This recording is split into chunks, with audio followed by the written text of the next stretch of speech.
cập cân hay ba bơi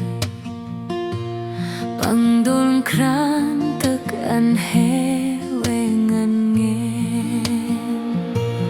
tâm tư cứ đi quê ngân nghe kênh cứ đi mắc tất hâm hè mập đê tâm tư cứ đi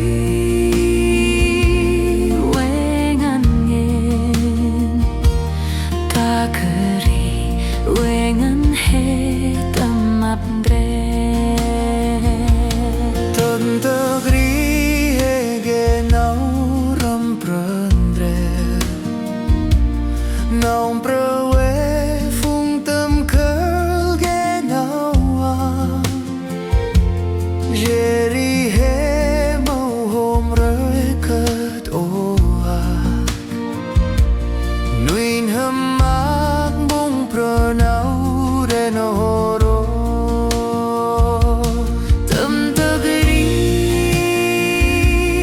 quê ngân nghe kênh cứ đi mắc tất hâm hè mập đê tâm tư cứ đi quê ngân nghe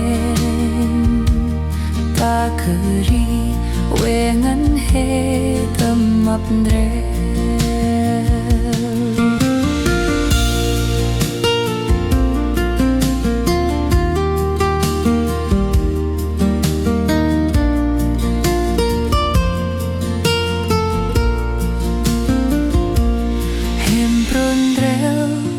tâm nê ma BRAH